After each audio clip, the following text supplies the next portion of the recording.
I went to college. I was never a big fan of school. I went and got a job and found out that I liked cooking.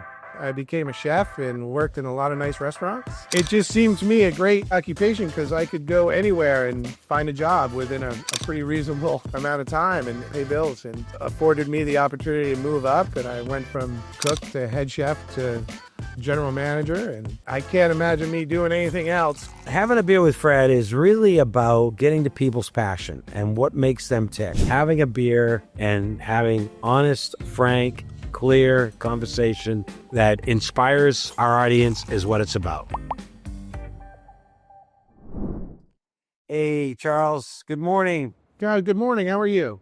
I'm doing well. I'm in St. Pete, Florida, and you're in Bangor, Maine, USA, right? Yes, sir. We finally got some Florida-like weather today, so.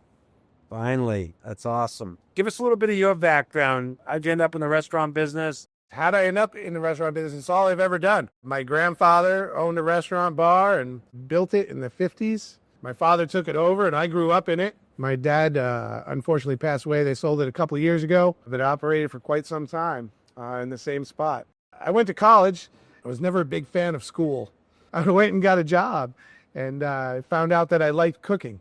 I became a chef and worked in a lot of nice restaurants. And it just seemed to me a great occupation because I could go anywhere and find a job within a pretty reasonable amount of time and pay bills. And afforded me the opportunity to move up. And I went from cook to head chef to general manager. And I can't imagine me doing anything else because I get bored easy. That's one thing about this job. It's always something different and it keeps you moving, and that's it. We talk a lot about growing up in an industry and how that fits, and you're happy doing it, which is the key. How many people, when we're full, how many people are you serving? Oh, just a little over 300 at a time with the deck fully operational. And we employ how many people there at the peak times? Between 75 and 80. How many Mug Club members do we have up there? Right now, about 150. When you're looking, going into season, what are you most excited about for events and most exciting about for new offerings and things like that? Concert season starts up on May 25th. And those concerts, I mean, they bring 16,000 people at a time right 2 blocks down the road from us. So those are really fun days. And we've got, I think, 25 concerts this year, which is the most we've ever had. Plus the Cross Center, their events are growing. Every year, there just seems to be more and more going on in the summertime. You know, everybody gets tired of winter, and then the town just explodes.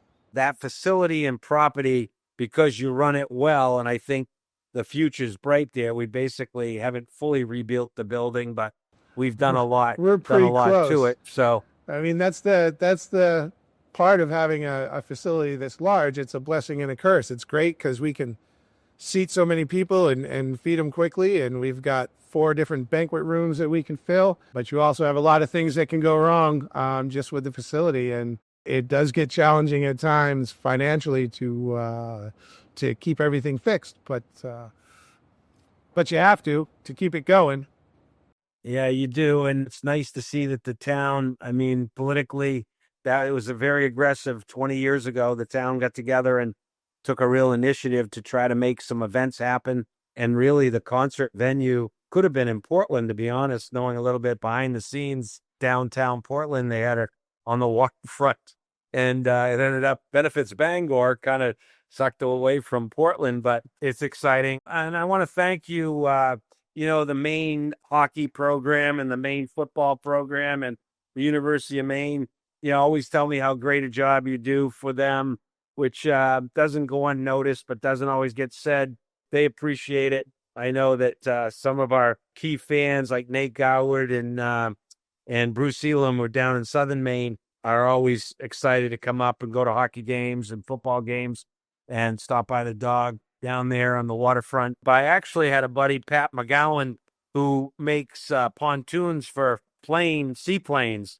And I was talking with him last year about ability to have a seaplane that could run out of the front there. And like everything, you got to put some energy. So I might try to put a little energy into that. Come see you by seaplane. That would be fun. Sometime. So if you see, that would be fun. And what's the big race they do down the river? Did that already happen? Yeah, in the April? Canuscade Canoe Race. That happens in April every year.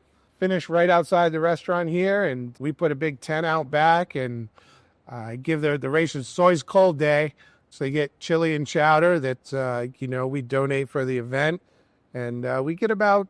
This year we had about 500 people down there just having fun after the race and hanging out, and it's great for the town, and it's good to be involved with them. So they support us, and we support them. The same with the university.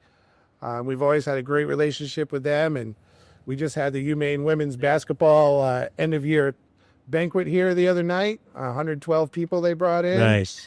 And they bring people here when they're recruiting, and we do the radio show, the coaches show, every Wednesday during football and hockey season, right out of the bar in the restaurant. So it's a great relationship, that's great. And it's been going on for a long time, and I don't see it slowing down at all. Now, with Ace Flag coming up, hopefully that'll bring some excitement to the basketball program with a relationship with Cooper, and who knows what'll happen there. But I had the joy of meeting him through Andy Bedard when Andy was in St. Pete. Andy was a basketball star at Maine. He did a lot to kind of shepherd that through with a lot of other people. So it's exciting to see somebody out of that region make it to the world stage, and who knows what'll happen in the future there. They actually visited the Sea Dog down in Treasure Island. Oh, nice. Which was nice. So that was like 3 years ago, and Andy looked over and said, he's going to go in the first round in the NBA before you know it. And at the time, you say, okay, but they surpassed any expectations, I think, so far, and hopefully that'll be good. But so for people that aren't familiar with Maine and Bangor, it's a beautiful downtown that it's worth walking around, and the waterfront's spectacular. But if you're on your way up to northern Maine, up to Moosehead, it's a great stop off on your way. Or if you're headed up north to Katahdin or some of the other areas, it's definitely worth a stop off. So speaking of like things that keep changing, you have the alt hemp THC product up there now. We sure do. Did you brought that in yet? Yep. Yeah. So to me, the industry has regulated itself pretty well through the Farm Bill. We're selling a THC product across the bar. What have been some of the customers' reactions or the staff's reaction?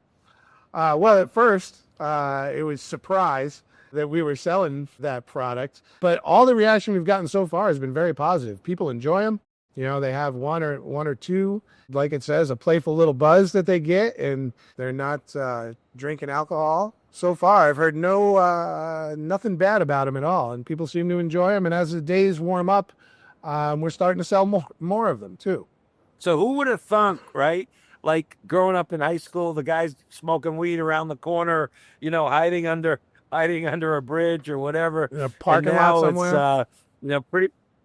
Yeah, right. So now it's pretty mainstream drink, and not only that, it's solvent free and low calorie and all these things. It's just kind of blows my mind too. But recently, it's getting talked about more and more, and I hope that they don't overregulate it or whatever. But the industry seems to be managing it pretty responsibly, so that's kind of cool. I think it's nice so. to see. I mean, I got called on the carpet a little bit, like, why are you doing that? And my attitude is, it's like, if customers want it and we can provide it responsibly, why not, right? So Hey. that's been my reaction. People are coming here to have fun, and they have one of those and they're having fun. There's nothing wrong with it at all, and like I said, people are enjoying them, and it's a nice alternative.